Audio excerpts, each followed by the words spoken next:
Hey everyone, welcome to Watchers Week, a podcast where we're going to review and discuss and rate all the Marvel Cinematic Universe movies leading up to the release of Marvel's The Avengers Infinity War, coming out April 27th, 2018. It's a nerdy show for nerdy people, because that's who we are and that's who we care about. My name is Steven, and I'm here with my fellow watchers. You know him, you love him, it's Dr. Cosmic. What's up, Doc? What's going on, everybody? It's been a while, but I am super excited to talk about this one. This is Civil War. I mean, it doesn't get much better than that. But also, I have a quick question for you guys. Does anybody have any orange slices? Because I'm really, really could use some. Be great. We'll see what we can do. And tagging You along. could say he has a giant hunger for Uh, orange slices. I don't know. all right. It's making me blue What? instead of red. I don't know. Yeah. Never mind. Okay. Yondu doesn't show up on this one, so neither does Nebula nor Ronan. Nor Is Jennifer Lawrence, thank God. Is Proxima Midnight blue? I think Nah, Sort well, of pale bluish. No, wait, Proxima Midnight is like a weird dark grayish color. yeah, just gray. blue gray. Blue gray. I would say that. I think they showed her a glimpse in the Infinity War trailer. I'm not sure. A denim, if you will. Ooh. Who's this guy speaking? I don't know if we introduced him. Who? Tim? Yeah, I tried to. Then he tried to jump out a joke. It's Tim. It's tagging along as always, Tim. Hey, everyone. Yes, he did it. All right. We just had to get that. He did the thing, guys. Fans, big fan of the fans. All right. Well, as we said this week, episode 14 out of 18, 19, out of 19, maybe, I forgot. It's Civil War, Captain America Civil War, the third trilogy of or just trilogy of Captain America, his final movie. Solo movie, I should say, and it's quite the opposite of being solo, since it's basically Avengers 2.5. Yep. What are your thoughts on this masterpiece? Some would say. I mean, there's been a debate ever since this movie was released that Captain America is arguably the greatest trilogy, one of the greatest trilogies. I mean, I don't want to say the great because I mean you have Star Wars that you could argue. The original trilogy is really reverential and everybody, it's critically acclaimed and it's great. But I mean, this one's up there, yeah. And this movie, I mean, a lot of trilogies fizzle out by the third movie. I believe that this one is definitely a ginormous peak for Captain America. Um, I mean, coming off of the Winter Soldier, it's pretty crazy. Uh, the first Captain America, I wasn't over the moon for, Yeah. but I mean, they just keep getting better, and it's just kind of crazy. Yeah, I mean, I think with this one, like you touched on, there's a ton of characters in this one. And what really surprised, I think, me and a lot of other moviegoers that went to see this movie, and once we saw the trailer, I mean, I think we were all kind of concerned, but after watching it, I mean, none of these characters felt like they were underused. From Ant-Man, Spider-Man, Hawkeye, all these guys had like probably I think the shortest screen time out of the bunch, and they were like just like killing it in every scene they were in. So I think the Russo brothers, uh, overall throughout this film and every film that they've done for the MCU, uh, they've been able to juggle this kind of. this thing that other filmmakers seem to have problems with, but they just are able to do it perfectly. Well, I think it's there's something to be said about how Marvel chooses their directors because, I mean, uh, the Russo brothers came from a TV background, so they're always dealing with, multiple characters. Yeah, characters that There show was, up for a little. yeah, and there's another director from the Marvel Cinematic Universe. I'm forgetting who it was. Oh, Joss Whedon. Yeah, Mhm. who had a TV background. But speaking of Spider-Man, I believe Civil War is the first MCU movie where uh, where Disney or Marvel, whatever, uh, basically edited a character out of a shot, kind of like they did with Thor Ragnarok and his eye. Mhm. Um, so that's pretty cool because nowadays people get pretty upset when they don't see something that was in the trailer in the movie in the actual movie, because that's kind of weird. Like, why would you do that? Why don't you just make the movie that you showed us? When did it get edited out? Um, what? When did you said this one they edited something out or something? Yeah, Spider-Man, because they were keeping it a secret. I'm saying it's a good thing though, because a lot of What? No, they times, didn't. yeah, That was the whole trailer, was that Spider-Man was going to be in this one. no, it was kept under wraps. No, Yeah. he's talking about the one where they're all in the lineup and he was like replaced with like Black Panther or something. Like, Oh yeah. and then like they Yeah, started running and you didn't see him because all you saw was like just an empty space. And Well, turns out, yeah, yeah, oh no, that but was then but then they said like all like then they made the announcement. I mean, I think they just did that for like the first trailer. right, which is what the doc's saying. Gotcha. Which yeah. is, so from this movie from now on, like we couldn't believe anything the trailers told us because we knew that like, oh wow, they edit the trailers for our benefit. And it's something that I really want Hollywood to catch on to. I mean, DC, they do it in the worst way possible, but like Star Wars could learn a lesson from this. I mean, they're practically sister companies or whatever because they're both under the Disney and in the Mouse House. So I really like it. I like it that they keep things that much of a secret. Like, even when I see these Infinity War trailers, I mean, I don't know if half of it is even uh, not necessarily replaced, but I don't know what to believe in anymore, and I like that.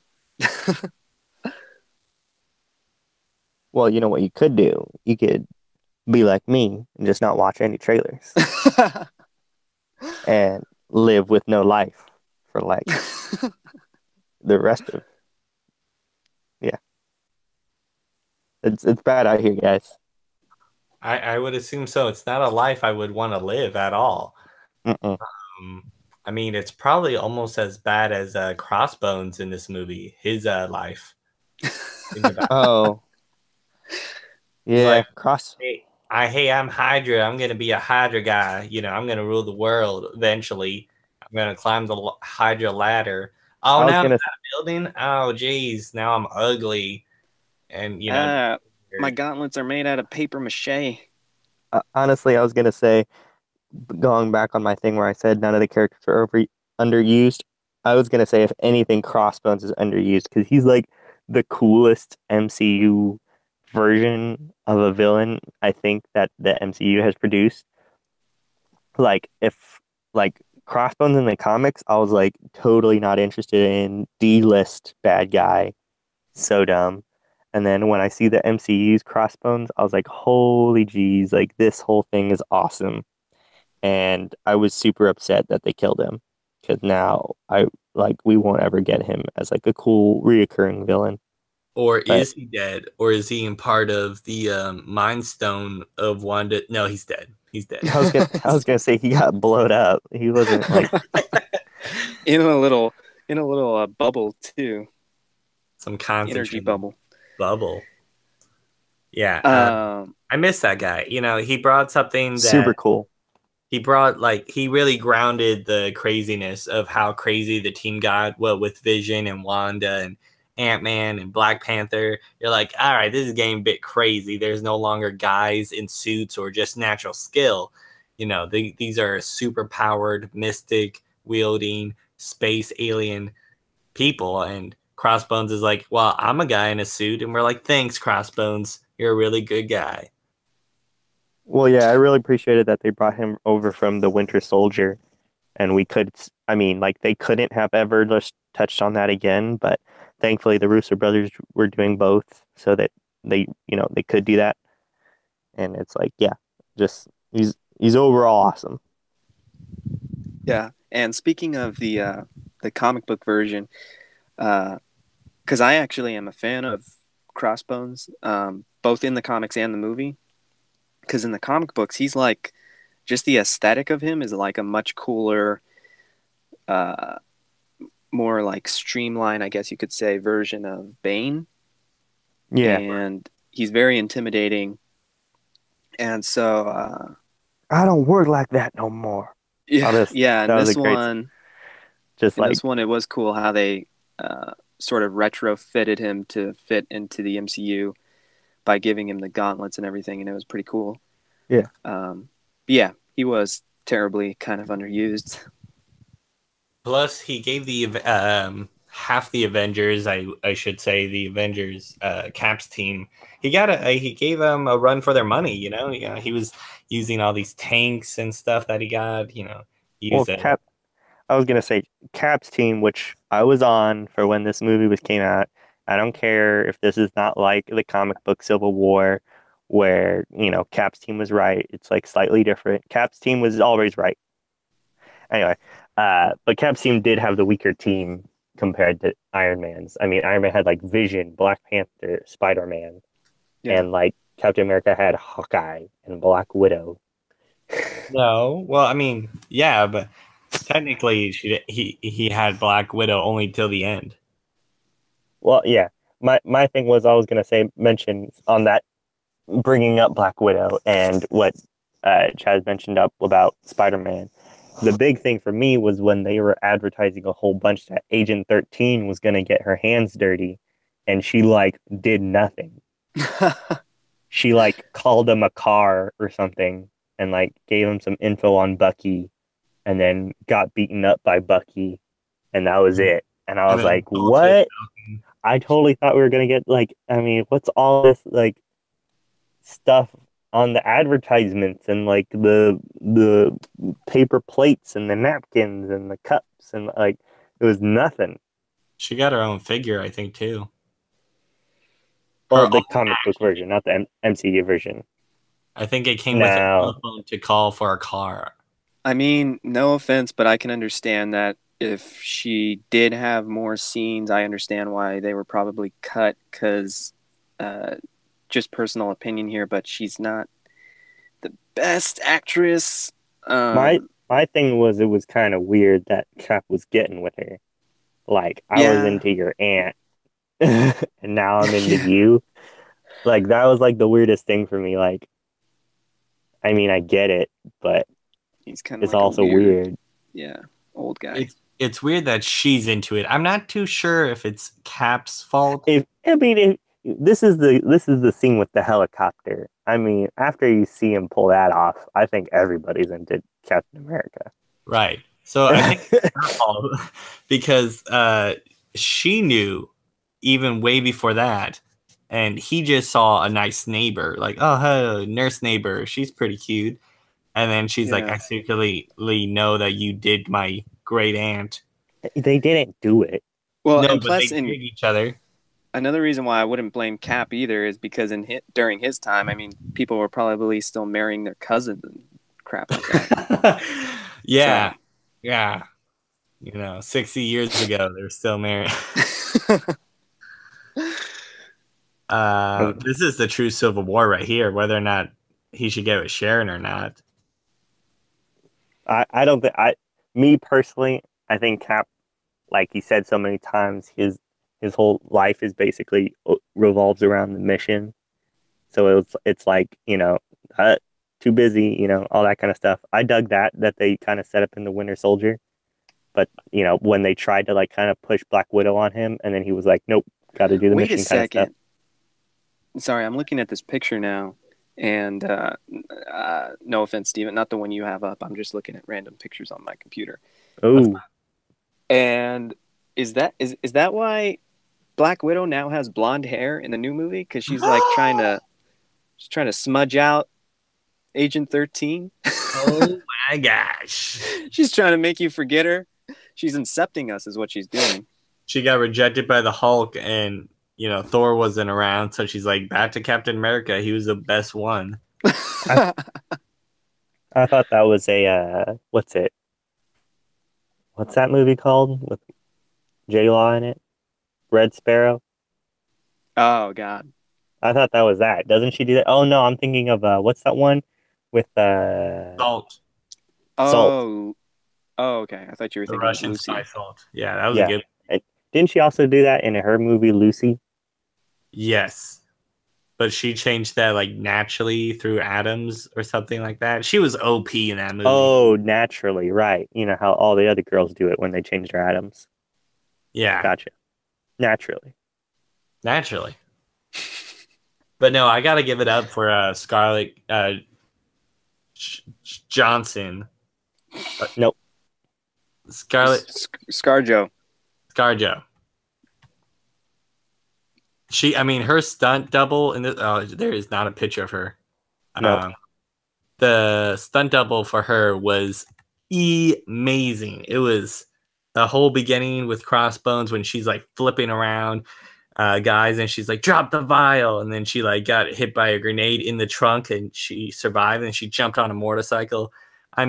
Hands down, this is the best Black Widow movie you will get if you watch those scenes. I see what you did there. Amazing, like electronic, amazing. I got that reference. What? Like electronic mail, like all you kids with your cool stuff. Enough with you. Jeez Louise. Is her name Scarlett Johansson? Yes. Johansson. I thought there was a T in there somewhere. A T. No, but you where? said Johnson, or did you say Johnston? Johansson. It's cool. Okay, moving on. Tim, what were you saying? I was gonna say we got Red Wing. Oh yeah. Red Wing. That's it. It's the little things in life, guys. Seriously, that is true because they didn't have to put it. They were just like, yeah, Falcon is Falcon. Oh, but he has his little, pet bird. Okay, well, yeah, that's cool. We're gonna focus more on the story. But no. I was gonna say I don't know if this was in Ant-Man. I didn't look closely enough, but I know in this one when I was watching it, I noticed he has like this like gold trim thing in the middle of his like goggles, and I thought that was like pretty dope that they added that in for his like look. Yeah, more comic accurate. Do you guys think that Falcon will get? He'll never die, ever. Get his hands on. Nope, he won't ever die. No, not die. He's always flying. Get his hands on like some vulture tech, and like have those blade wings. That's what I was thinking. That's what I was thinking. I mean, this is getting a little bit into Homecoming, so spoilers, I guess, if you haven't seen Homecoming. Though it's only been a year. I'm pretty sure everyone saw it. Yeah. It's only has the hero that's the number one most sellable superhero ever, so probably people have seen it. Yeah, my thing is that I thought that's what the Vulture Wings was going to be. Like, that was going to be some, like, prototype kind of stuff for the Falcon Wings, like, because they kind of look like helicarrier tech mixed with Falcon Wings.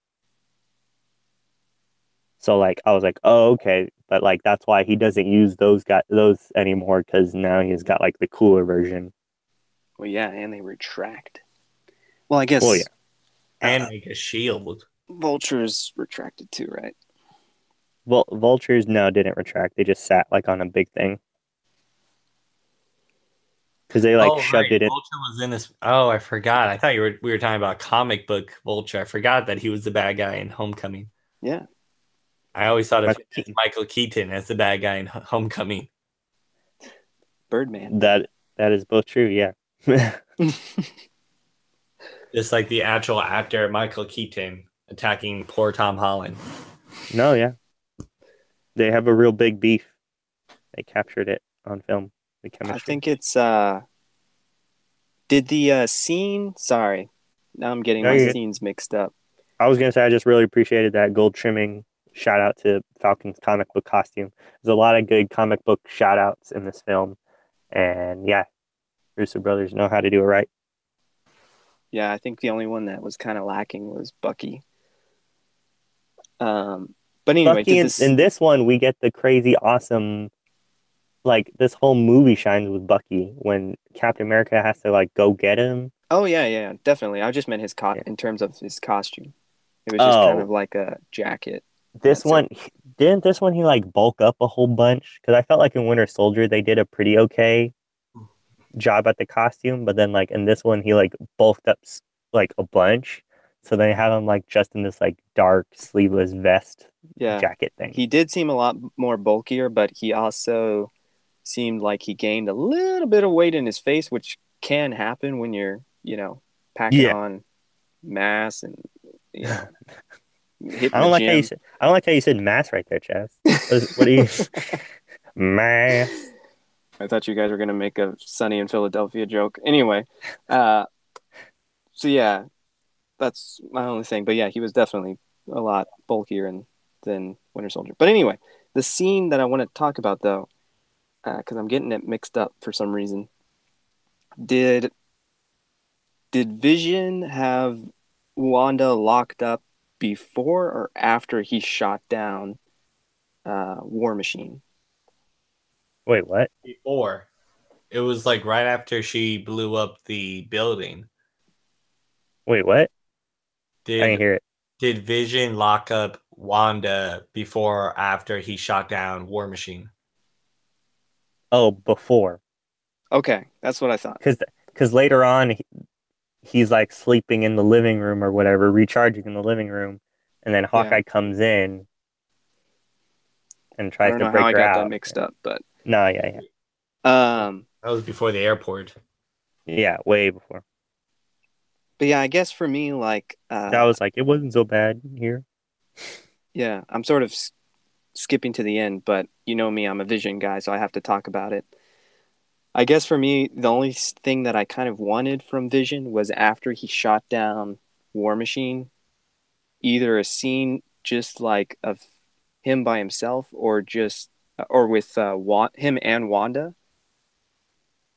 because I feel like they both made the same. Well, hers was a little bit greater than his, but they both made the same mistake, and it would have been cool, nice little touch to that. He kind of realizes that, oh, I'm not this perfect thing that I thought I was, or whatever, and that it's like what he was saying about the whole thing about catastrophe and whatnot. I thought it was dumb that Falcon got shot for that when he was like came over and he was like, "I'm sorry," and then Iron Man shot him. I was like, "Hey, I Well, didn't yeah, do it. Tony's I just a douche I in this one. yeah, I know, right? Freaking anyway." But So yeah, I yeah, would have liked a moment of just like him regretting, or we coming we to kind some of sort get that. of result. We kind of get that when he's kneeling by her right before he shoots down War Machine, and he's like, "See, told you." I We guess. get yeah, we get that scene. So I mean, I I think I think there's if any change is done to this movie, it's very little. Because again, I mean, if Civil War is any indication of what the Russos can do with this giant, story as well as a cast, I mean, Infinity War is just going to be unreal. Yeah, well, yeah, and it's crazy because when this movie had come out, they had said, "No, this is not an Avengers movie. It's a Captain America movie," and they were completely right because it did focus a lot on Captain America. Uh, Black Panther weaved his way through the story really nicely, but it was mostly about, Cap and basically righting certain wrongs and stuff like that. But yeah, so it is I going to was be intense. I was gonna say after this whole scene with Crossbones and all that, do we head on into Tony Stark's kind of like seminar? Yes. Okay, A lot of because I people was gonna said his face was rubbery, it but it looked yeah. it was kind of weird for me at first too, but I think people need to see interviews of when Robert Downey Jr. was that age, because I He think the does. facial hair, the facial hair I think throws people off, because he actually does look He looks like that really, normally. yeah, really real. Like his face is just rubbery. It's weird. I don't know. Yeah. He's got a I rubber think it was face. I think it was also the lighting. Like that was some like very bright, harsh lighting, and that doesn't look the best when you're like putting it on CGI. But anyway, I was gonna say that this performance from Robert Downey Jr. is like the best Tony Stark since like I don't know, maybe like the first Iron Man. But he like I know like Tony Stark isn't supposed to be liked in Civil War in the comics, and then this one it's a little bit on the edge, like he does have his like cockiness still, and his security steadily like goes out through the movie. But then when you have to deal with this whole parent's death thing later on, it was like, geez Louise, this is like great acting on RDJ's part. Probably like I think a little bit. I would say probably the most I've been invested in this character ever in the MCU. I was gonna say, except the first one when we first met him, probably. Well, the first one I kind of like. I mean, again, you kind of know. I mean, even as like however old I was when I was first watching Iron Man, like this guy's not gonna die. Like that's why I wasn't invested in it. Like, yeah, it was like cool seeing him go through the hero's journey, but I mean, I knew a lot of heroes that went through the hero's journey, so it didn't really like hit as hard. I don't relate to Iron Man like I do other heroes. But then when I saw him in this movie, where we did get to see like his very, stapled personality, his stereotypical, his common persona, and then also this side of him is where he's like, like I don't care, he killed my mom kind of stuff. I was like, gee, this is good. Well, the great thing about it too is that Tony, throughout all of these movies, he's been looking through the same scope, but he just has been pretty much unfocusing the scope. Hmm. Because I feel like, what was it? The first Avengers, he was like, that out there, that's the end game, And it's like he really wants to protect people, but he just I keeps think I getting think the wrong idea. I think he's one of the few Avengers where because he's done it for so long, like in the beginning, his mission was pretty simple. You know, I'm gonna do this, I'm gonna do it, and all that kind of stuff. Stop bad guys from using my weapons and kind of all that. And he was good at it. And then now it's like crazy stuff. I mean, he has like PTSD and is all this stress of it. It's just like super overwhelming and everything. It's just, I think at this point it was kind of like weighing in on him and I think some of the viewers, the audience members. That's like this has been a lot of baggage. He's gonna die. Anyways, what I didn't like about that whole blast from the past RTJ was when he like turned to his dad and was like, "Bye, Dad. I know I wasn't the greatest, but have a good day." And he was like, "That was the best case scenario." I was like, "Was it? That sounds like a horrible childhood that you had."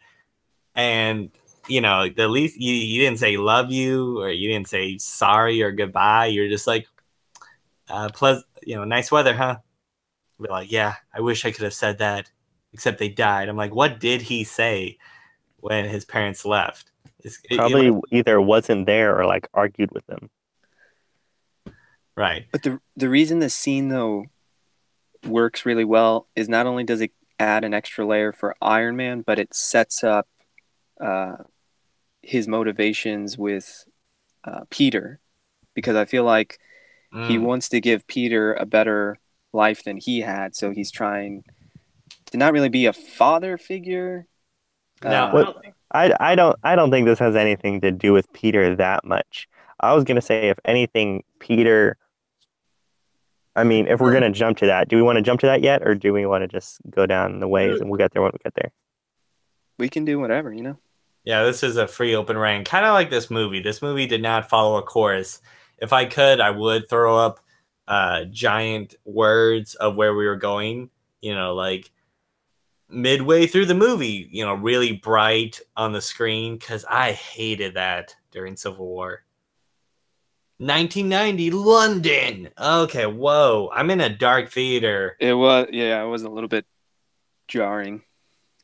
Anyway, with Peter, I think that whole thing was his kind of,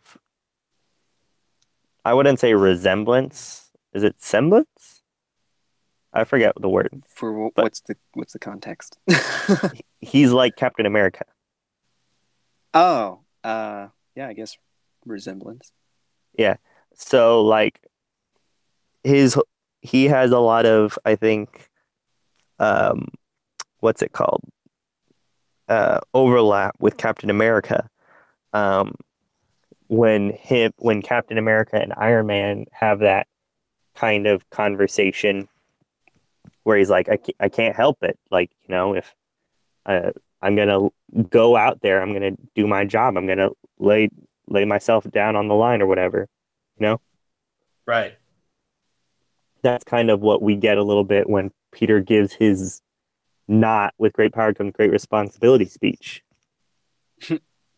So he says like, he's like, when this stuff, when you can do the things I do and bad stuff happens and you didn't do nothing about it, they happen because of you, because you didn't do anything. So I think there in Tony kind of sees again a little bit of Steve, a person he admires and knows is a good hero in Peter. Yeah.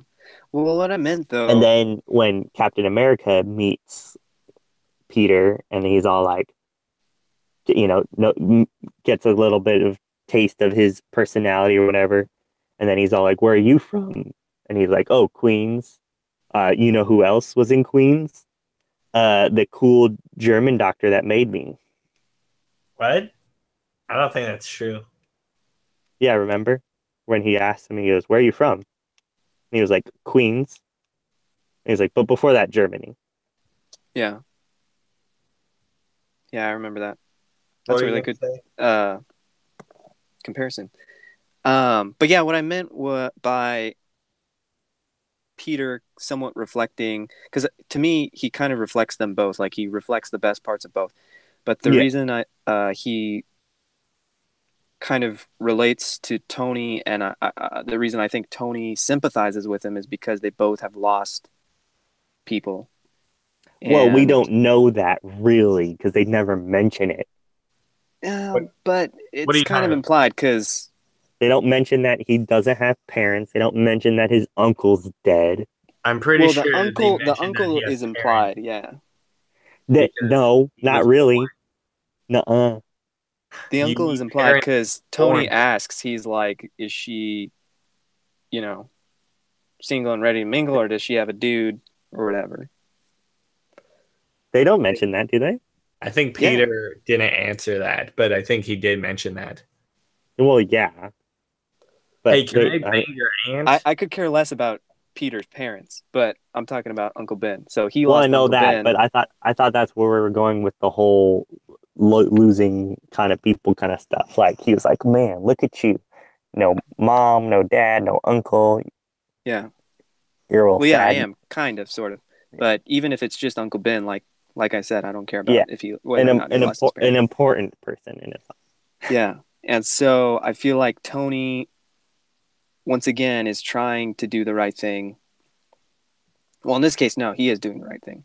He's trying Yeah, to help Peter out because, like you said, he sees the same aspects he admires of Cap, and he's trying to help this kid out so he has a better life than he had, where he resented everything and was this sort of like rebel.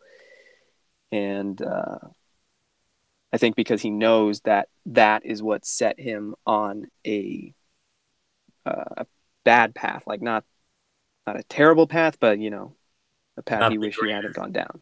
I'm just saying, out of all of Civil War and Homecoming, we have not been.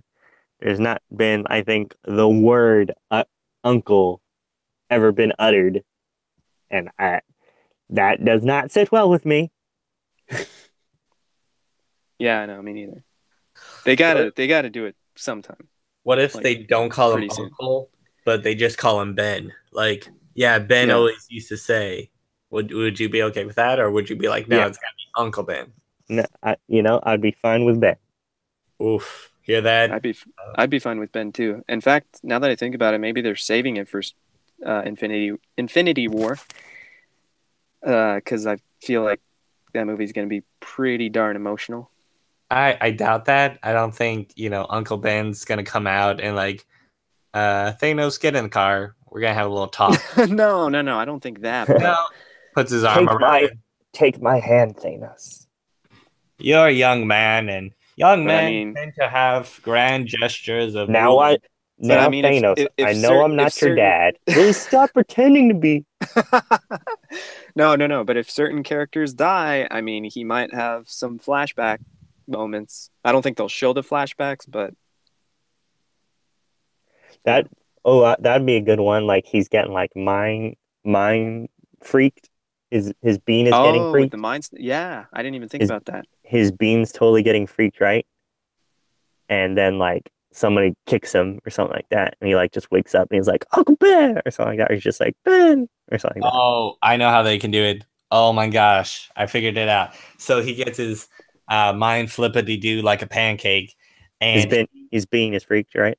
right, and then he's in the position of Uncle Ben, staring up at the gunman, and he gets shot, and he sees himself come over, and then he tells himself, uh, but as being Uncle Ben. That way, we don't see Uncle Ben at all. We don't see an Uncle Ben. It's just him telling himself the words Uncle Ben told him. But So you you don't. mean not that he's Uncle Ben, but it's more of like first person perspective. Right. He's viewing it as Uncle Ben, like Yeah, No, like yeah. witness the last that moment would be of your loved really one. dope. I really like Dude. that idea.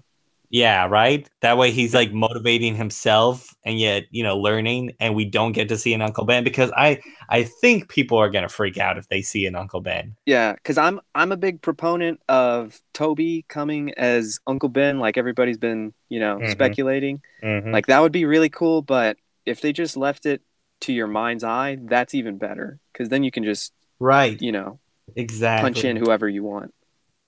Ben Affleck could be.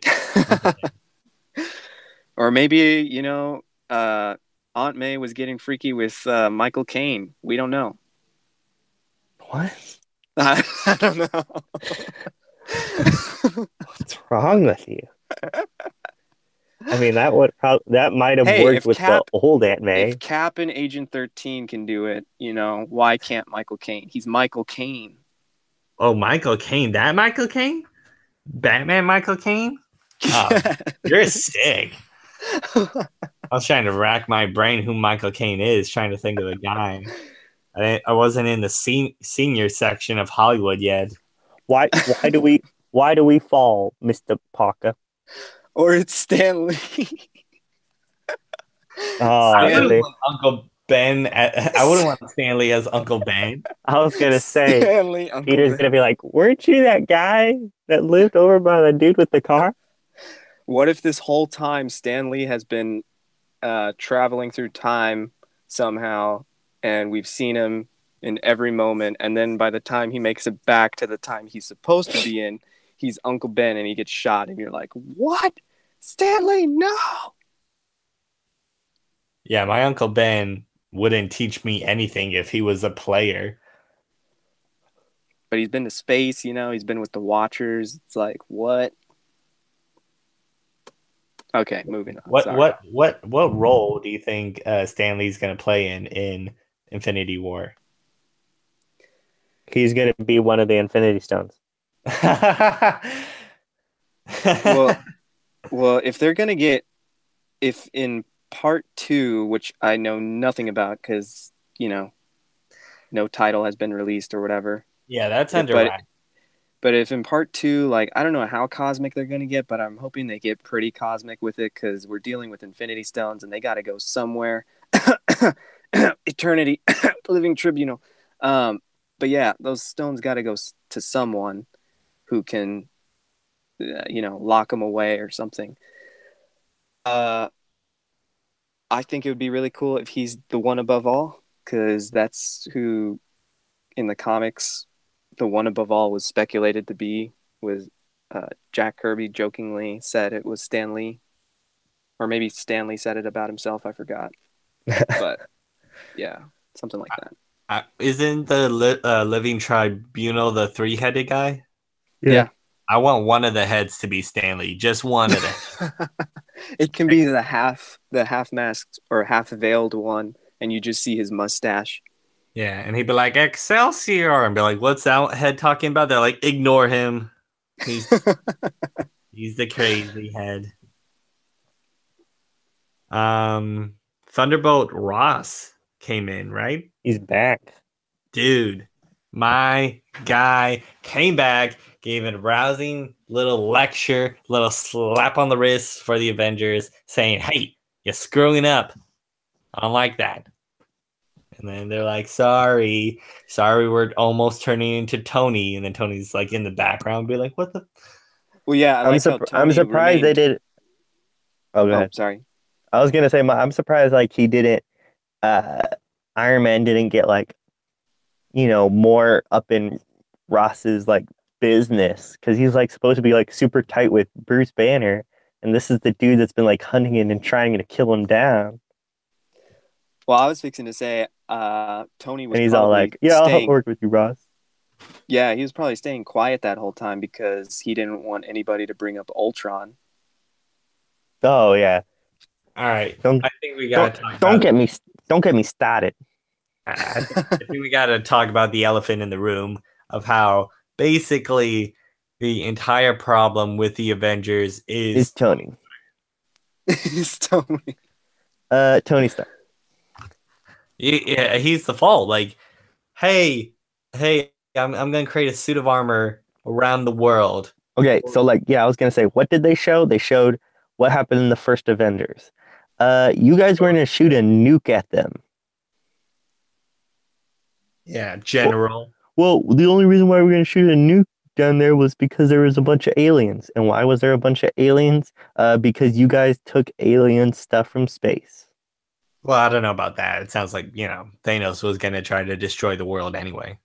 Well, I mean, the only reason why they came was because of the Tesseract, because they were messing with that. Well, no, because they've had the Tesseract on Earth forever based on World War II. Yeah, I know, but it's not like Loki was going to come through it. Anyways. So they said New York, and then they said... What was between that? London? Sokovia, I think. Did they skip? I thought they said something else. They did a Winter Soldier.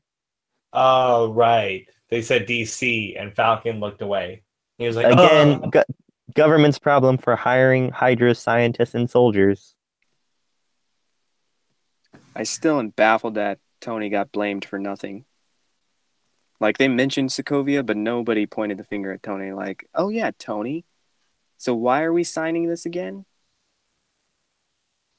Yeah. All the problems were the government or and Tony. Yeah.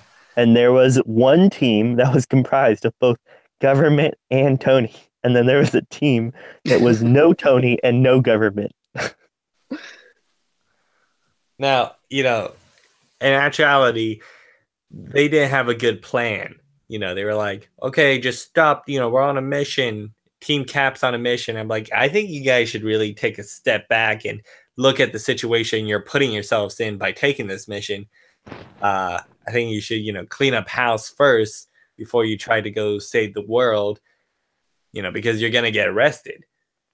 They didn't have their ducks in the order. I think the saying goes. And I feel like they put Wanda in the front line way too fast.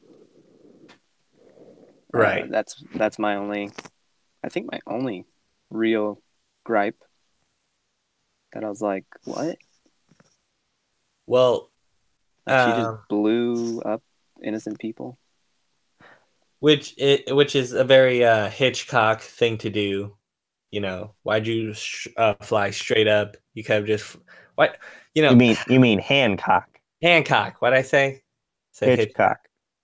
I was fixing to say. I was like, I don't remember any frightening screams or. I'm just kidding. Hancock, yeah. I don't know why she did that. It makes sense. Where you're gonna throw an explosion, to the ground, to the side, throw it up in the air. Except I don't know why it exploded the farther she went. Did she think did she not see the building and said yeah, this is a good height so it won't hurt anybody? Or did she? I think that's I was gonna say as far as she could have gone. That was her limit. Because why did she have to go anywhere with the bomb unless she knew that she couldn't hold it and it was gonna explode eventually? Yeah. Yeah, I've never understood that with energy wielding people, not just magic, whatever, even Green Lantern, why their energy can only be contained for so long, or why it shatters, and why they're so weak when they're supposed to be the most powerful characters. I also didn't like her attitude throughout the movie. Not throughout the movie, but I should say at the beginning, pre-airport scene. She was all moping around, and I get it, it's a terrible thing. But there was also kind of a little still rebellion inside of her. It went from depressing to attitude. She had a little bit of attitude, yeah, let me leave, or can't tell me what to do. But I'm like, wait, you did just kill somebody. And then she was being all sad and mopey about killing somebody. I was like, well, get out of that funk. It was hard to concentrate on her character so much. I think it was hard to concentrate on her character with Black Panther being in this movie. Chadwick Boseman coming in. It's pretty insane when you think about it that this movie was not only a Captain America movie, not only an Avengers 2.5, but it was also a Black Panther origin, because this is pretty much how it all gets started for him. I mean, it's also a Spider-Man origin if you think about it. Well, yeah. Do you I kind of interesting watching Black Panther, watching this one. They said that when Black Panther on Challenge Day on Black Panther, they were like, I give you an opportunity to a pathway to the throne and to Black Panther. I'm like, wait a minute, the king is supposed to be the king and Black Panther, right? And we're like, yeah. But then T'Chaka was the king, yet T'Challa was the Black Panther. So, well, I mean, I think the Challenge Day, because I don't think the dad was challenged when he was king, Right. I think that was the whole point, was that based on the movie Black Panther, it sounded like you couldn't have one without the other, because even in the backstory, they're like, the Black Panther became king, and you're like, okay, Black Panther comes first. Whoever's the Black Panther then becomes king, and then now it's saying like, no, that's just something else. Yeah. You can both have a king and a Black Panther and be two separate people. Which Yeah. Well, I mean, as we saw in the Black Panther movie, spoilers again if you haven't seen that, is that T'Chaka was Black Panther once too. right, exactly right. So I'm wondering how they got, they didn't say how it worked or anything like that. Well, actually, They did mention it in this movie where he says the Black Panther has been passed down from warrior to warrior. And no. he's like, now I am both warrior and king. Yeah, but we never saw him as Black Panther before this. So I'm thinking T'Chaka, the dad, was still Black Panther. No way. I don't think I don't think T'Challa became Black Panther until T'Chaka was dead. I think T'Challa was Black Panther as soon as T'Chaka got too old. But he took the ring off his father. Wait. That the ring is for the king, not ring is for Black Panther. I don't know. So Tim is saying that before all this, T'Challa was Black Panther, right? Right. Before all what? Before basically Civil War. Yeah. That he was Black Panther. I don't know. Yes. I kind of agree with Steven. Why does he have the suit then that fits him? It's I mean, yeah, I think that of his design, which we've learned in Black Panther. No, that's a different design. No, that's the same. Oh no, yeah, he's right. That it was his design. Okay, but he was training. The father said in the Black Panther movie that he was training to be king and Black Panther. No, he was just trained to be king. He's not trained as Black Panther. He's already been Black Panther. Well, no, didn't the movie though kind of make being king and Black Panther like synonymous? That was the weird thing. Yeah, that's what I'm from the saying. comics. No, because technically, when T'Challa.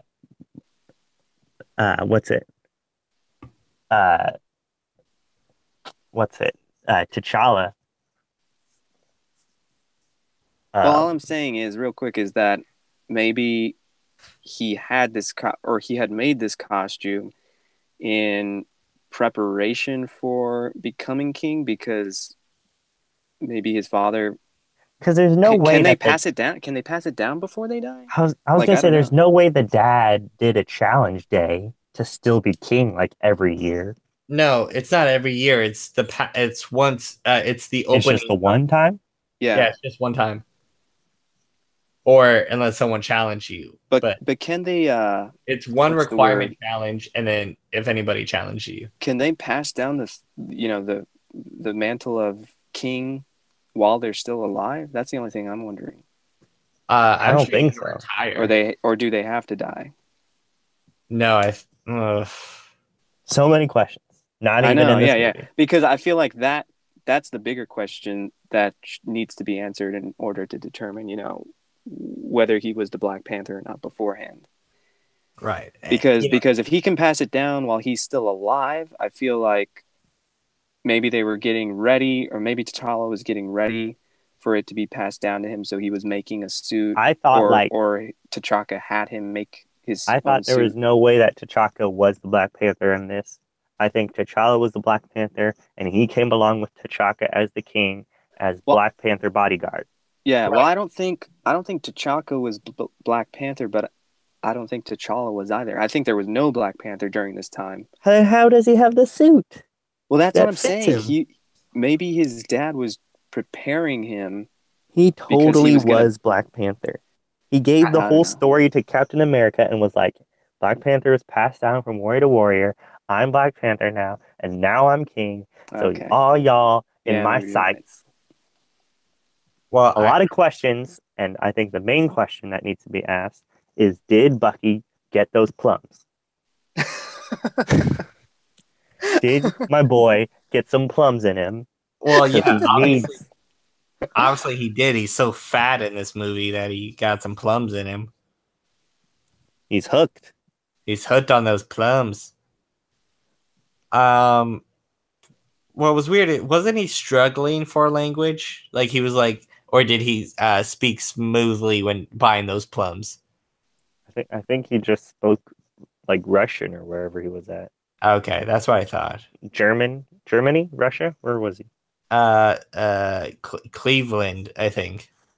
Nope, that's not right. I know that's not right. Big old Cleveland. That was stupid. Hey, let's talk about the bad guy. Zemo, Yeah.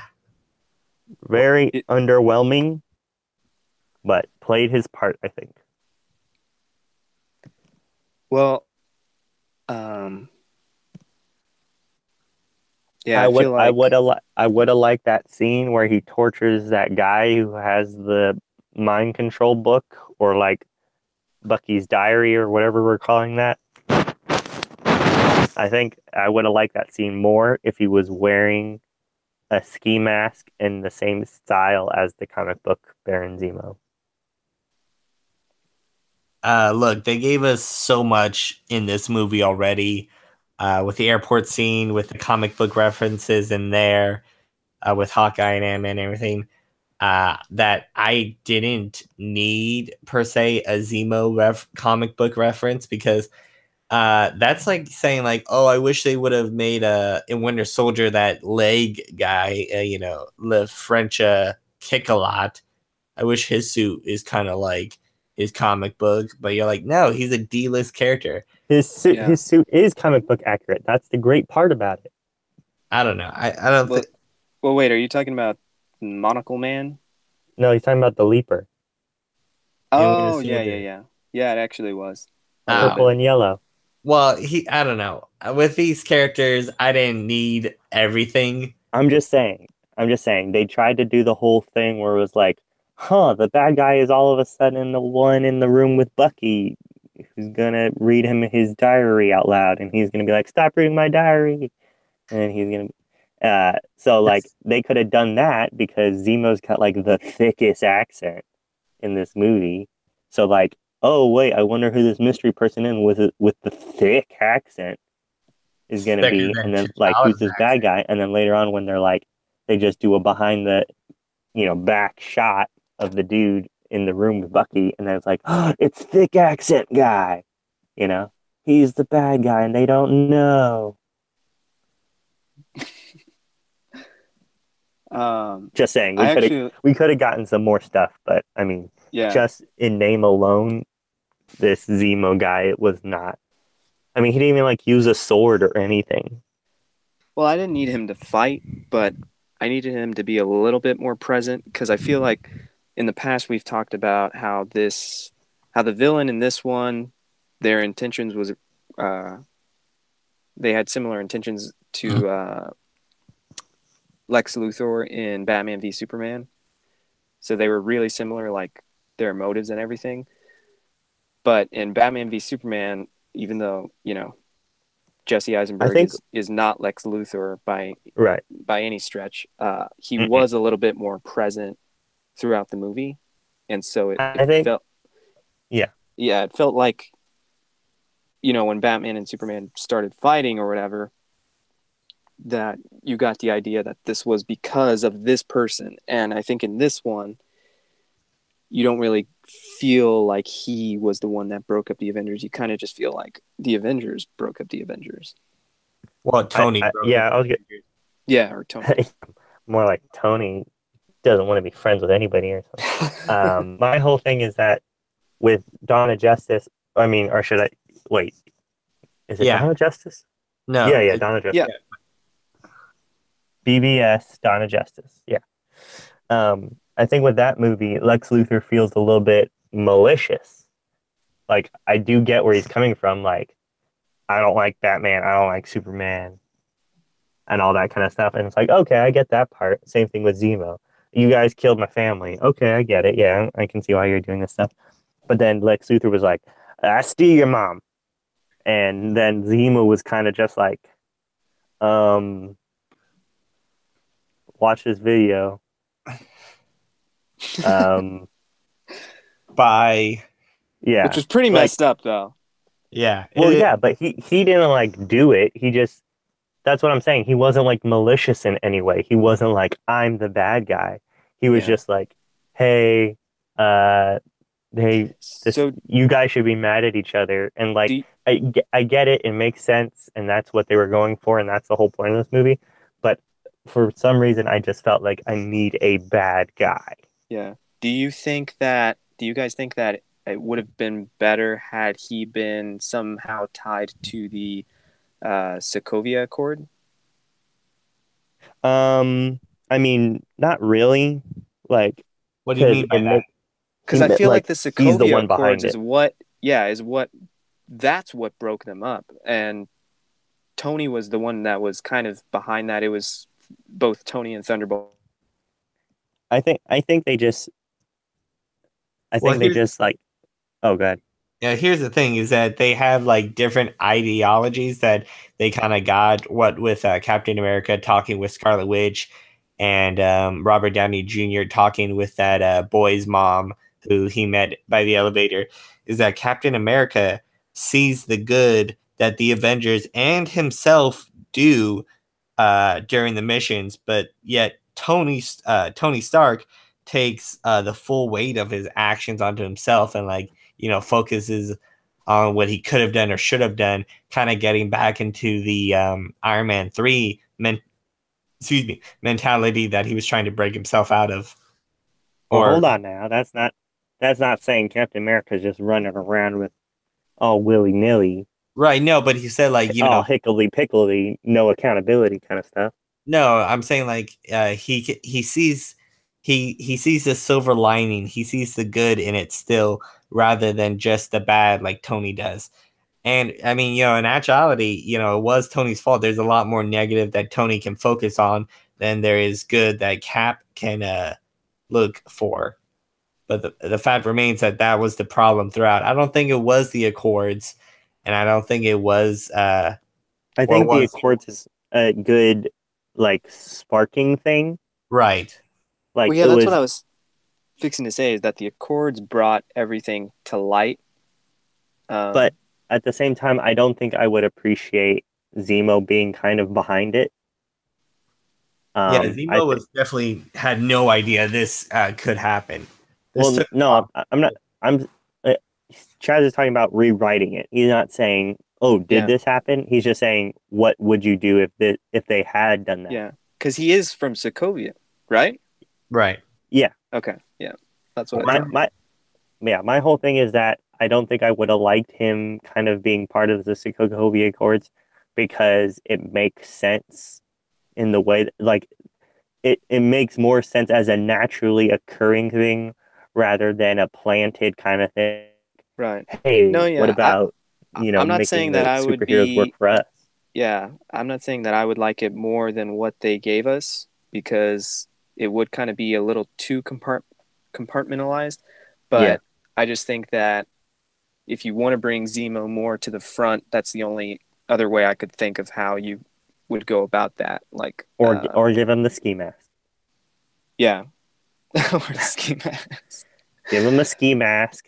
Later on, when he's in that little bomb shelter room, make him pick up a crown and put it on his head. Oh, sure. There's a crown laying around in a 1951. Well, there is a crown in Wakanda. You could just No, show up there. I want the throne. they don't wear crowns. They wear necklaces, if any. Well, he turns the necklace into a crown. Who knows? I don't know what he's gonna do. Um. What do you want from me? Should we Uh. do? Well, I was gonna say, do you Should we, think you would have oh, done the super soldiers, the fake super soldiers? I think after getting a taste of him in that flashback scene, uh, I think I had my fill. I was like, yeah, I get it. I You kind of know, wanted him. so I kind of I wanted him. know, right? It turns out that those people, those actors, are actually the stunt doubles for Cap and Bucky, Widow, Falcon, and Black Panther. Oh, so that's why they didn't do it. Right. mm, Can't be in two places at once. So they would have been fighting themselves. But yeah, when they were like just being all like, I don't know, like a pack, like a pack of lions, and they were just like, "Hey, once being rebellious, let's all be rebellious," and they were just like kicking butt. I was like, "Oh boy, I really want to see more of That this." And that we that's did, kind of like real life if the stunt doubles turned on the crew. right? If they were just like, we could beat you all up. Mark Ruffalo is Nope. just like, you guys know I'm not really the Hulk, right? Mm-mm. I'm sorry. Pop, I pop. can't help you. Anyway, uh, I was gonna. Nope. do we That's want to get into the big fight yeah. Heck yeah, real we do. quick? Because I think we got to do this and then head on over to the negative zone soon. All right, let's get in the big fight. There was a big fight. The end. All right, guys, we're done. That I was completes gonna this say, episode. I think everyone's played that whole scenario on YouTube multiple times. Everyone's just great in it. Black Panther, Hawkeye, Ant-Man, Spider-Man, Well, War Machine, here's the thing is Falcon. that I found that the new people, the people who were new to the team of Avengers, kind of thought that this was a life and death scenario, especially with Wanda. She's like, "You're pulling your punches," and she's like, "Yeah." She like jump into action, and she's like, like hit him harder, like her, Black Panther, and maybe Spider Man and Ant Man. Ant Man was taking. They were all just like, "This is a real fight." But I feel like the normal, the OG Avengers were just like sparring. They were just like trying not to hurt each other. And you were just like, just get out of my way. I want you to move. And they gave like pushes to each other because they, working. This is what the sixth movie, I think, or whatever it was in the franchise that eventually you would think like, can I take Captain America? It's definitely a thought that crossed Iron Man's mind.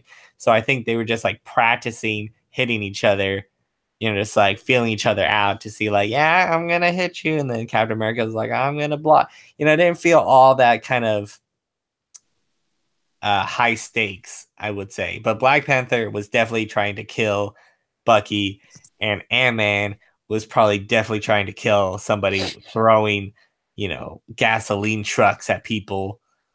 It was Yeah. like, oh, I I think thought it He was thought it that, was a water truck. wink. He yeah, just thought it was a so water many truck. quotable lines in this scene. I'm, But I think that kind of added to the magic that uh, that they weren't trying to all just kill each other, because the Russos probably knew that after this whole thing was over, we have to focus back onto Black Panther, and I was gonna had say, had they okay, have made there more stakes, I think it would have detracted from the intensity that we would later get between Cap, Iron Man, and Panther. I think they made it pretty clear. I mean, both of them on how they both know they're good guys. It's not like they're bad guys now. I mean, even Spider-Man says it. You're wrong, you think you're right, and that makes you dangerous.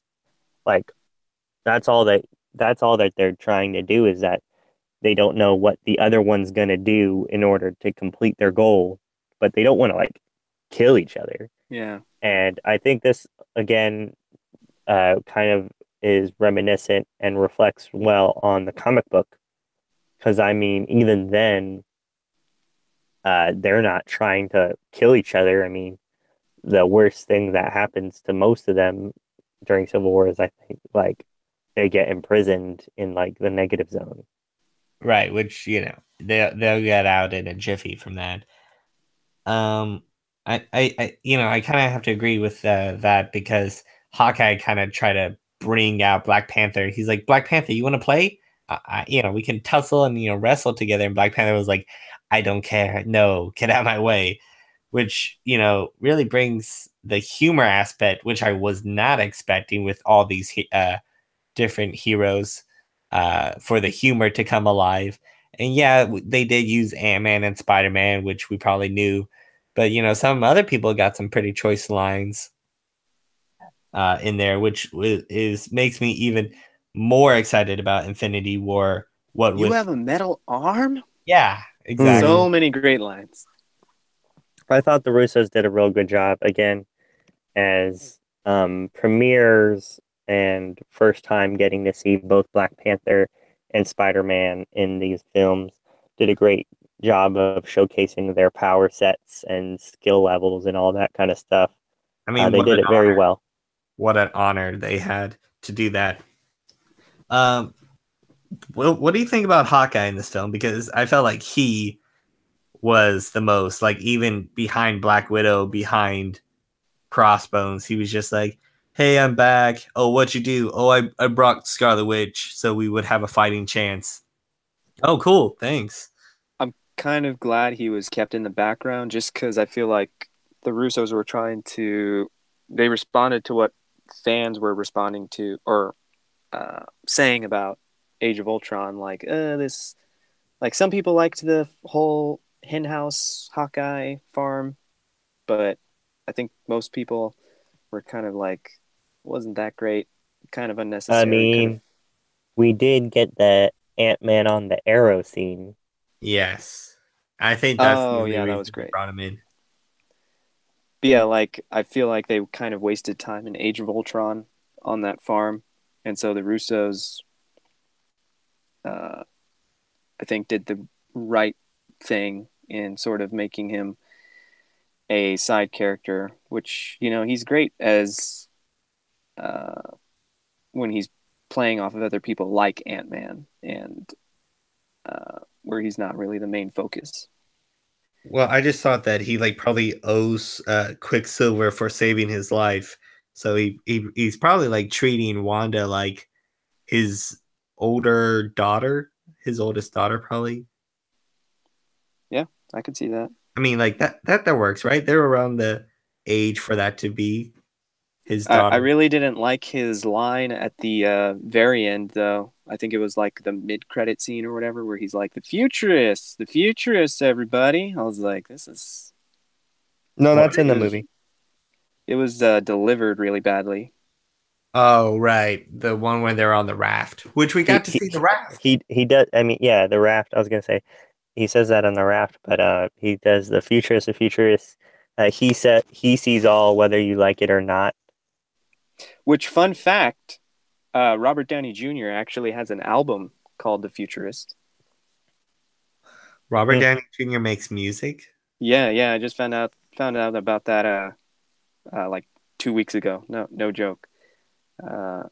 When he got out of, I don't want to go into it, but when he recovered from his former lifestyle, like he was making music and stuff, and it was pretty cool. Right. Didn't Hawkeye also say like something like he'll stab you in the back unless he pushes you or makes you fall on his back? Something he was definitely pushing a War Machine button. No, he wasn't talking. He wasn't like saying like, "Oh boy, I love my back," or something like that. He wasn't saying anything like that. He was just saying like, you better watch your back before he stabs it or something like that, because he betrayed all of them. They're all in prison. Right. And that because even he points out, he's like, "Come on, Hawkeye, it's not, this place is for what?" He's like, "Criminals, like we are. Come on." Which is crazy to me because how did Captain America save them all? Wasn't it Because he's Captain America, surrounded by water, impenetrable? Oh no, he swam out there like Washington crossing the Delaware. No, that was after. They were just carrying all their stuff and they're like, heave, and they're like rowing out. Then a helicopter tried to like fly away and he like jumped up and grabbed it and just like chucked it at the raft. Do you guys think that it's going to be kind of weird? Because they kind of subtly hinted towards Wanda and Vision's relationship in this, but I don't know. Like, I know Tim hasn't seen the trailers, which is kind of making this question difficult, but like we know, are they going to do it on yeah, screen? well, we know from the comics. No, not that. But we know from the comics that they full have a relationship. penetration. Oh my god! Is it okay? That was the Sun in Philadelphia reference that Chaz was. I thought it was a reference of Ant-Man saying, "There's something inside me." Anyway, So he says something just flew in me. Oh, Calm down. either way, They knew what they were doing, the same Russos. same They thing. weren't gonna set you up like that. But yeah, in the comics, they have a relationship, and it's sort of been a really slow build in the movie. So like, if in Infinity War we see that relationship finally come to fruition, will it be a little bit like, are you guys going to be taken aback because it's kind of like coming from left field almost? No way. I mean, it's supposed to happen. Well, Yeah, we know that, but I mean, like I the think general audience. I think organically people know that Vision likes Scarlet Witch, but I'm not. They're gonna have to put some work on so that we see that Scarlet Witch is looking at Vision attractively or emotionally. Maybe that's the thing, yeah. Because right now I know for sure anybody could see that Vision is totally has the hots for Wanda. Yeah, I I mean, could see Thor that. rejected him after he proposed it. I think we're gonna see them come back from like a date or an outing. Vision's gonna be wearing his sweater. Yeah, that's They're, sweater. they're gonna be like coming back from I don't know what do couples go for like shopping stuff. The Um, best time to wear a striped sweater. Pier One Imports. They come back from like Pier One Imports or something like that. Some Nordstrom. Nordstrom. They definitely go to a Nordstrom. All They right. go to Rack Room, And they have like DSW. I don't Tony know Stark's credit cards all in their hand. exactly. Are we about wrapped up? No, no, no. Vision uses Android Pay. What? Oh, because He, he's he a instead of using Tony Stark's, he uses Uh, Android Pay. That's great what it's news. called, right? I don't know. I'm not too sure because I don't have any money in my savings account. So I'm gonna check oh it real quick. wait, the only thing that we didn't touch on was the money shot of Cap and Iron Man fighting straight out of the comic books. oh right, I think I have that shot somewhere Cap deflecting the unibeam. right there. I'm looking at the wow, yeah. Yeah, I'm looking at the comic book one too, and side by side, yours and this one. It's pretty it's crazy how accurate it is. It's Insane. insanely. They like probably drew it frame by frame and made sure all the actors bent their knee in the right angle and everything. It's You know, insane. that fight, that ending scene with Bucky, Captain America, and Iron Man was a really great emotional scene.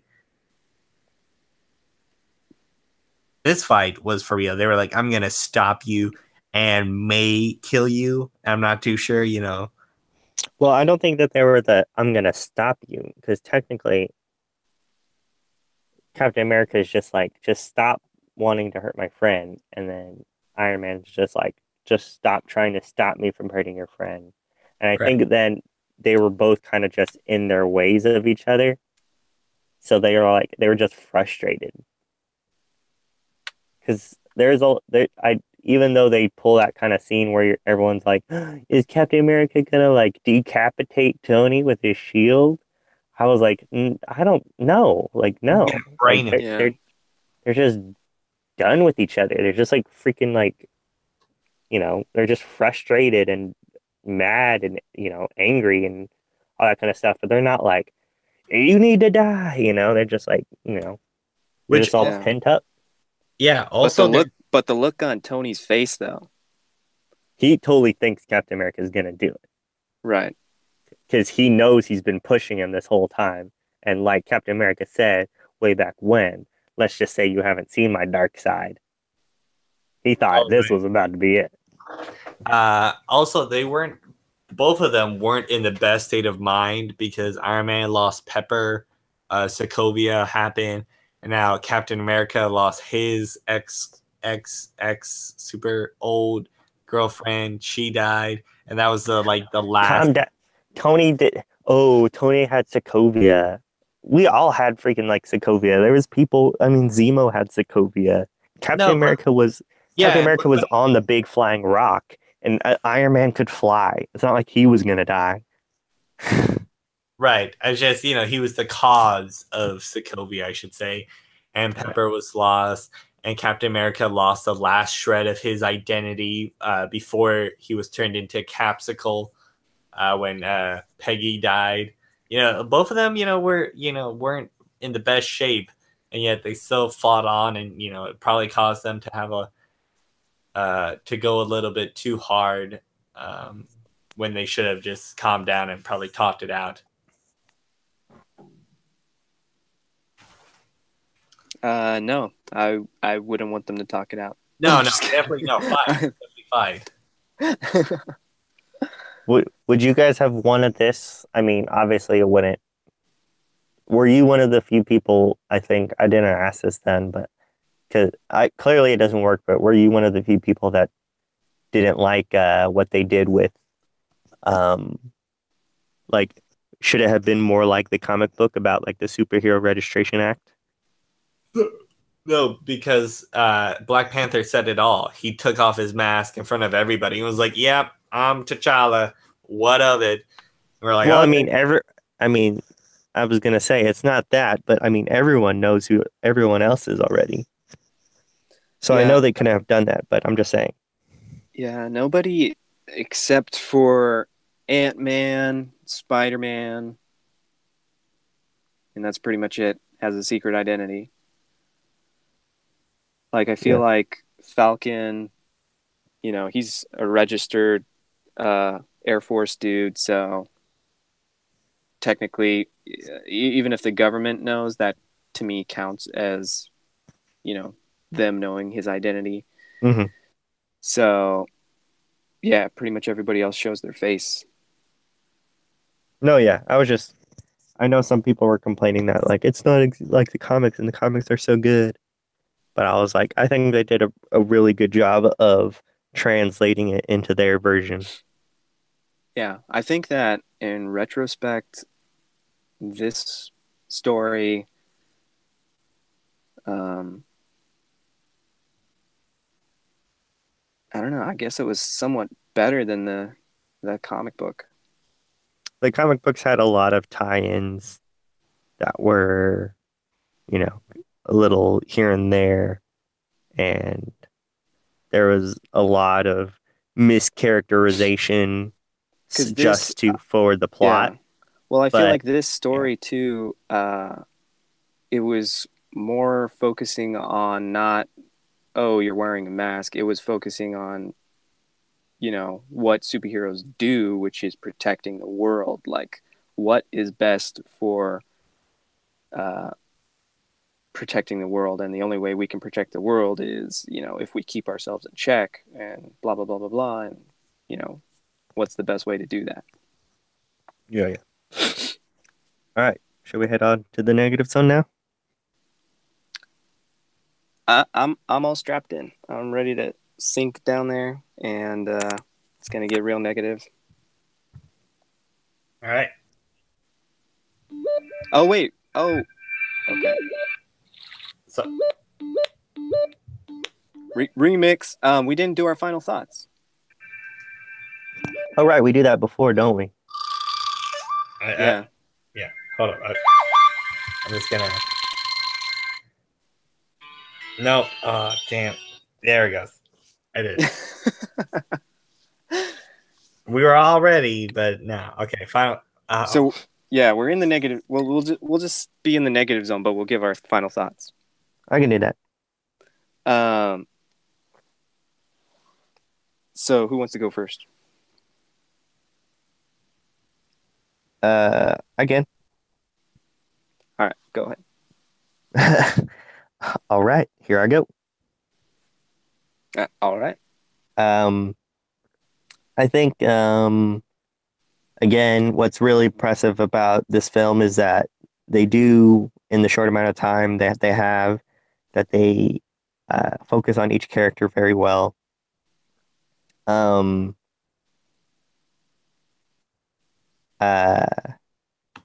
think that they do a lot of good time-saving stuff about like recruiting Peter and getting T'Challa to be Black Panther and just throwing Ant-Man in there. Like they didn't needle down into the specifics of everything. They kind of were just like, yes, this makes sense, and yes, this does that. And oh, how did we get Ant-Man? We sent Hawkeye to go get all these people, and stuff like that. And Hawkeye was our chauffeur, uh-huh. Um uh the dialogue was always containing something a little bit of importance and just enough fluff to make it a conversation. It wasn't movie dialogue where it was just heavy exposition and then a bunch of junk. Um, yeah. I think that they just do a lot of great screenwriting, really, really, really well. Um, I think RDJ does a good job.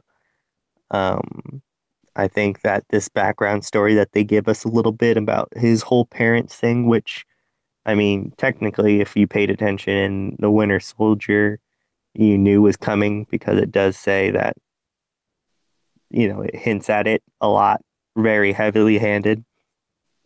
But I think for those people who don't play and pause every frame and just watch it one time, like normal people, um, I feel like emotional issues are addressed very well in this.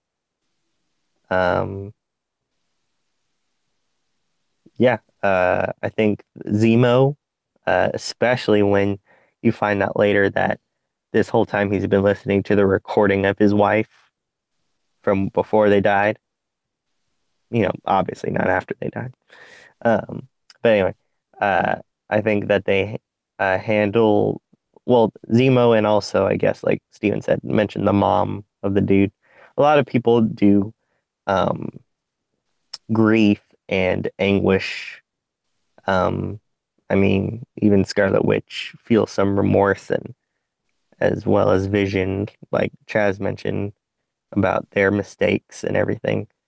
But yeah, this is all like done in very small increments in this overall grand movie. I think when even the smallest scenes are done very well, it just says a lot about the story building, character building, plot development, all that um, is a real great atonement to uh, uh, what refreshing take on big budget blockbusters, um, that normally have, uh, you know, horrible aspects to them, uh, that we can still get something great like this movie out of it.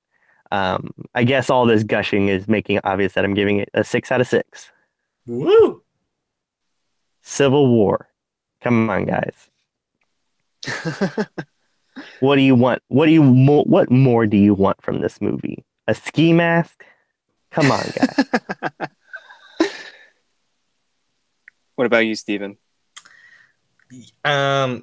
Super great points that he made. When I first watched this, I had to deal with a lot of the hype, like the overhypeness, like, oh my gosh, best movie ever, best movie ever. And I saw the movie and it was a great movie, but it being called the best movie ever, constantly made me kind of like try to find fault with it or try to be put off with it. But try as you might, you get the characters that you love, working to get together with the characters who you've always wanted in the MCU. It's a fantastic movie. Sure, there are, nothing's perfect, but it's a collaboration that it's only going to happen once or twice. What with here and with Infinity War, so super stoked about it. I'm gonna give it a 6 out of 6 Infinity Stones again. Completely agree. And you know what? Quick side note here. I saw Black Panther again, and I was wrong. I'm going to change my answer from a 5 to a 6 because that movie is also quite amazing. Wow. Yeah.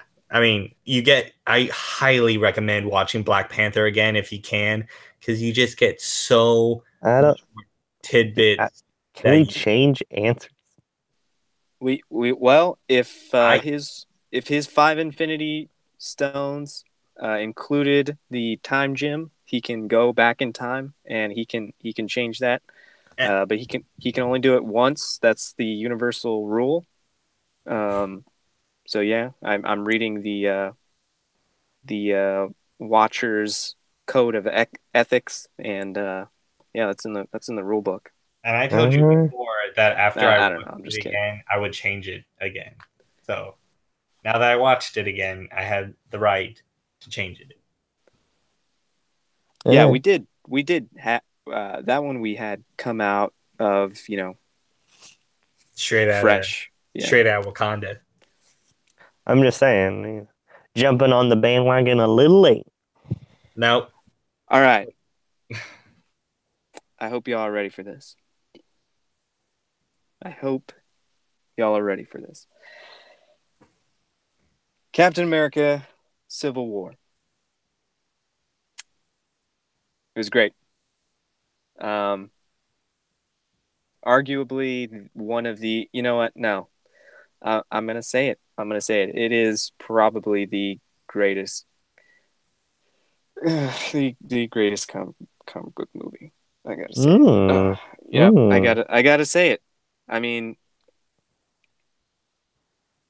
in terms of what comic books are, which is, some of the best comic books bringing multiple characters together. In terms of that, like bringing a slew of characters together and making it work, giving us a story we care about, making the story like reflect the real world in a way, but in a comic book sort of way, in comic book sensibilities. It just gave us, a lot. Gave us a lot to think about, and that's what great movies should do. Is you should walk away with something to chew on, to digest, and to keep talking about, to find new things. I can't tell you how many times I've rewatched this movie. Like Tim is always bringing out, rewatchability is very important. And out of all the Marvel Cinematic movies, this one and Age of Ultron I have rewatched the most. But this one more so, obviously, because yeah, it's amazing. But yeah, like so many great moments, quotable lines, a villain who was sort of lurking in the shadows a little too much, but I mean, he's still a threat. He's still a threat, and he's kind of like the Emperor, he doesn't really have to do anything. He doesn't have to fight because he's playing the long game, and what his plan is kind of does come to fruition to a point. I mean, he doesn't necessarily get what he wants, which I'm sure is somebody dying. But he disbanded them pretty much. He made them turn against one another. Well, I mean, again, I don't think he wants them to die. I think he just wants them to disband. He doesn't want them to be efficient. Yeah. Well, I don't know. I think he does want them. The whole reason you would want somebody to turn against one another and to basically, I can't think of the word. But anyway, the whole reason you would want something to fizzle out is so it would like destroy itself, basically, or I don't know. I can't think of words right now. Anyway, but yeah, you have, like I mentioned before, you have this great story that both Black Panther weaves in through perfectly.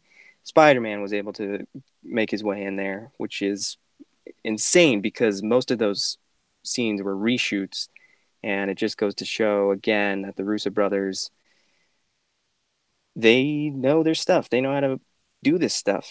I mean, it's crazy that those were reshot like months before the movie came out. I'm not even joking. Like, look it up. It was months before the movie came out, and we didn't get, a mustache scenario. So I am going to give this movie. Are you ready for this? Are you ready for this? Because I believe I'm allowed to do this. Because there's a character named Nemesis in the comics. Look it up. I'm giving this movie 7 Infinity Stones. Is that possible? Can I do that? Ref, where you at? Here, hold up. Let me check. Um, yeah, no, you can't do that. Okay, just do 6. I knew it. Okay, but look it up, Nemesis. Just saying. And also, I think in a Marvel Superhero Squad there was a pink Infinity Stone. Somebody let me know if I'm wrong about that. I'm pretty sure there was a pink Infinity Stone. It was kind of silly. Maybe. But yeah, All right. that's my thoughts. Yeah. This is the only movie other than Black Panther to get a all 6 out of 6 out of 6 out of 6. So, I mean, that just tells you from here on, Captain America Civil War was the start of great movies. Sorry, from the Russo brothers, and it's just gonna keep going to, we only have 1, 2, 3, 5 or so, six left to go, and they're only probably gonna keep getting 6 out of 6 out of 6. So the graph is gonna look pretty high and mighty. But you know who doesn't look high and mighty? It's the negative zone. We're all ready for that, right? This time? Yep. Okay. Yeah, totally.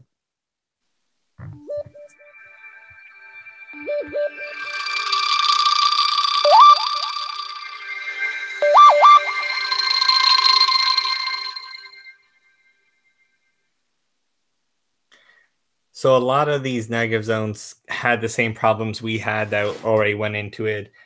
That, it didn't make sense. It wasn't comic book accurate. Don't watch it because you love the comics, because they're going to get it wrong. Yada, yada, yada. It all had that going for it. So I'm going to try to avoid those if I can. The Joker 1997 on May 8th, 2016, gave it a 1 out of 10 stars, entitled it, "Should have been named Captain America, Little Dispute." The movie was decent. It was too funny. It shouldn't have been. Too many jokes during the fight distracted me the hell out of the movie. Cheesy and lame jokes. This movie is so overrated. It deserves 5 out of the 10 at the least. But for me, it's a 1 out of 10. There are many similarities between Superman and Civil War. Everyone acted nicely. The pacing was decent too. The introduction of Spider-Man was rushed and felt badly written. There are many continuity errors in a certain scene. The actual quote-unquote Civil War battle was too short, like 6 to 7 minutes of the fight. The story is really boring with some action scenes added to it. The action scenes were bad. It had too many cuts. Lots of cuts for an action scenes. It felt weird. And so much shaky cameras. Couldn't see what was happening. Then there is another movie that was released a few weeks ago named Batman vs. Superman, which was so much better than this. This is one of the many disasters of Marvel. Avengers Assemble still stands as one of my favorite MCU movies. Watch Civil War once, but don't watch it again because you won't feel like watching it again. Wow. That was poorly written. I think that it's insane that the way he speaks about the that final battle between all the heroes. because I think, well, first of all, the cuts kind of add to the intensity because we're cutting from, one action sequence to another action sequence, so we don't know how one is resolved, and we're jumping back and forth, and that's what adds to the intensity. I feel that's just my opinion. Right. And But there's 16 people on the screen. You can't get them all at once. right, but it is very, to me, it actually did last uh, a decent amount of time. I mean, of course, everybody wants more of something, but it lasted a decent amount of time, and the fact that it was so fast paced, but it still felt like a good chunk of time, like that's what I think every filmmaker uh, it's something they would be proud of. And speaking of Batman v Superman, I am just surprised that he said that that fight scene was better, because to me that one was super underwhelming. It had one of the uh, most critical climaxes of all time with the Martha scene. I mean, I don't know how many times that has been memed. Uh, uh, but yeah, like that one started off really well, I feel like, but the ending or the conclusion was not satisfactory for me. Whereas this one, every second counted. Right. I forgot that this movie was competing with the Justice, no, the DCEU movie between the two heads of heroes fighting heroes. You had another movie of a hero fighting a hero. So head to head, there's no comparison. But to have it was bad timing on Snyder's part. Okay. Well, that basically summed up most of the reviews. And then I came across another review that was sort of different from everybody else. It's from Elena de Juan Romero, May 3rd, 2016. 3 out of 10. Is someone snoring? No. It sounds like someone's snoring. All right. 3 out of 10. It says, not nearly gay enough. I think the best way to start this review is by... Not enough. Yeah. I think the best way to start this review is by warning potential viewers not to be fooled by all the sexually charged promo pictures from this movie. Despite the obvious will they, won't they, Tony and Steve have been engaging in over a few movies. This one doesn't finally take this further step. In fact, I would say the real love story is between Bucky and Steve, who share some really compelling shots during the movie as the two friends / would-be lovers are reunited again. Oh, no. Sadly, this is all without resolution. I regret to say that there isn't much in a way of a plot either. Captain America 3 tries to start up the so-called quote-unquote Civil War using several different, completely disconnected threads, all of which feel quite pointless and are hardly given enough discussion and thought process of the different people involved to really make you care about it. If you're expecting a thought-provoking with philosophical ramifications Civil War storyline, I suggest you head to the comics. We could say that among the mess that this movie turned out to be, some resolution to the obvious UST between Tony and Steve could have been a reality. Marvel, however, still refuses to acknowledge the same-sex love exists and will rather have Captain America share a very disturbing kiss with the niece of a 100-year-old dead woman he actually is in love with, which makes you consider maybe this movie is not only not gay enough, it may be too heterosexual as well. All right, here we go. I mean, hey, I don't know if she was looking at the same promo pics as Disney was putting out. Yeah. I don't know what she was smoking, but here's the thing. I think it's ironic that she brings up the comic books because clearly she hasn't read a comic book. Um, the reason that it's, you know, uh, that Bucky and Cap aren't in a relationship is because in the comic books they aren't in a relationship, believe it or not. Um, so yeah, I don't understand this. It was similar to the situation with Rey and Kylo Ren in Star Wars. Never understood it, although after seeing, The Last Jedi, it did change my opinion somewhat. Maybe Infinity War could do that, but I highly doubt they're going to go that route. Um, yeah, it's highly doubtful. Um, but yeah, it's not supposed to be that way. So if it was supposed to be that way, then yeah, I'd be upset as well. Maybe, I don't know. You know what? There's a whole section of the internet that agrees with you, Lena. So why don't you go to that section of the internet, make your own little Civil War storyline. I'm sure you'll love it. I'm sure people will love it too. Write it up, send it over to Kevin Feige. Maybe he'll produce something like that. Get some ideas out there. But, you shouldn't give this movie that's, a 3 out of 10. You shouldn't. And this is all just my opinion, but there's a side of me that people like this that don't know the source material. I know everything's art and everybody is entitled to their opinion, but to me, people who don't read the source material, like, it's almost like you don't really deserve an opinion. Just to be frank, like, I'm sorry, but maybe read a comic book first and then come back to me. Right. Absolutely. Yeah. Hey, on the internet doesn't mean you have to give it. And there are certain areas of the internet where you can give certain opinions.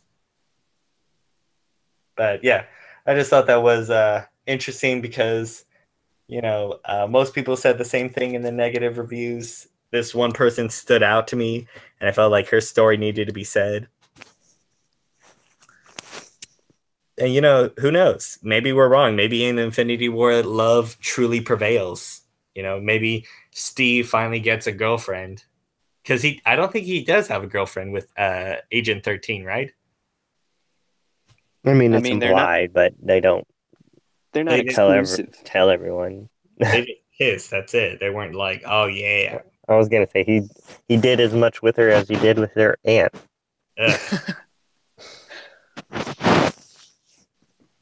Okay. Well, yeah. Those are the only two I have per se. I think that's enough for a perfect score movie such as this. Right. Absolutely. It's getting a little too negative. I don't like this. All right. I got out. Not enough gay in the negative zone. Yeah. Definitely. Hey, you know what? Send your gay reviews over to us. We'll put them, need more of that. There was not enough of the gay in negative zones. Too heterosexual. And with so many of the male superheroes dominating, they're forced. That's why we need more female superheroes. Well, I don't know if that'll solve anything, but Gamora, Nebula, Black Widow. Nebula doesn't count as a superhero yet. All right. She's still like Deadpool. Gamora, Black Widow, Scarlet Witch. Yeah. Well, I don't know if that'll solve this particular issue that they. Oh, you know what else I heard? They said Jessica Jones. No, well, maybe, but they said that She-Hulk. What's her name? Jennifer Walters. Yeah, Jennifer Walters should have been a lawyer for the Avengers if they went to court to fight the Accords. Yeah, that'd be dope. Dude. But then they'd have to introduce the whole thing as she's a cousin to Bruce.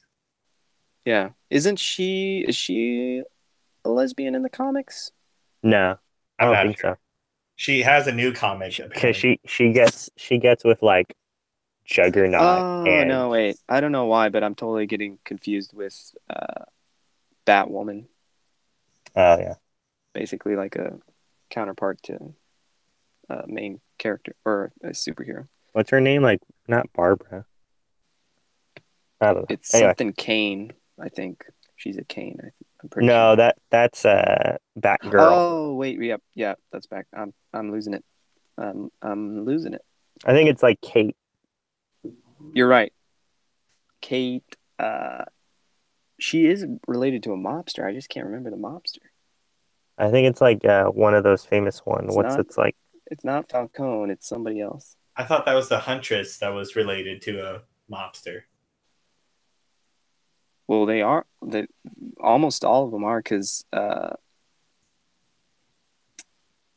Huntress is, and then so is Batgirl that we just brought up, and Kate. Oh, what is her last name? Anyway. You know what? Who cares? This is Civil War. This isn't yeah, the Bat family. So we'll get to the Bat family when, DC puts out some good films. So anyway, yeah, that wraps us up, right? I think so. All right. So Tim, where can everybody find you? Technically, you guys can find me at on Instagram at Fishbone Malone. Um, I am currently not as active as I normally am. I am doing my best to avoid spoilers for Infinity War, and they are rampant. So um, you might not see content from me for a little while, I guess, until Infinity War. I am saying it Thursday, so it will be shorter than it'll be as soon as possible that I will be back up. But I mean, until then, you can just go ahead and follow me and maybe turn on the notifications. So as soon as I make that post that I'm back, uh, you'll be getting that awesome content that I provide. Yeah. All right, Steven, and how about you? Where can people find you? You can find me on Instagram at the_nerdtron. NERDTRON. Nerdtron. Right there.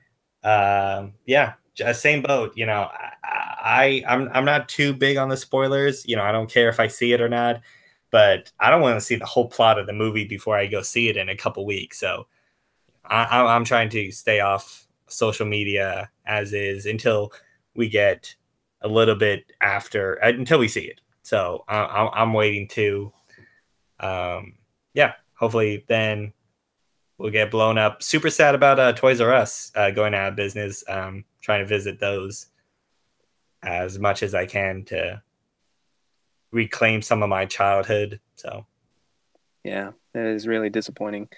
Um, yeah, I'm also trying to avoid not only spoilers, but even fan theories. I'm even trying to avoid my own theories. Like I'm trying to escape my own mind. I'm like trying to use the weird mind stone, Mm. go into like a weird astral form and just stay there. So Mm-hmm. I don't even want to think about anything. I just want to take in Infinity War for what it is. Anyway, you guys can find me as always at on Instagram, exclusively on Instagram. That's it. That's my only social medias on the interwebs at Dr. Cosmic. Uh, yep. So get your dose of figures, films, and comics. Most importantly, comics, because that's where this all comes from, and that's why we're doing this. We wouldn't be doing it without it. So, we will be discussing Doctor Strange. That is the next MCU movie on our list. So make Yeah. sure to tune in next week. I believe we actually missed this past week, so we're going to be Think doing things some. were things were a little hectic. Yeah. We're going to be playing a bit of a catch up. I know we had some technical difficulties as well as some scheduling conflicts. But I think we're going to be playing a little bit of catch up, and we should be getting back on schedule for Infinity War soon. Yeah, it really just means more content for you guys. We're going to be putting out Woo! more movies next week. So be on the lookout for that. We'll keep you guys posted. So as always, keep listening and we'll keep on watching.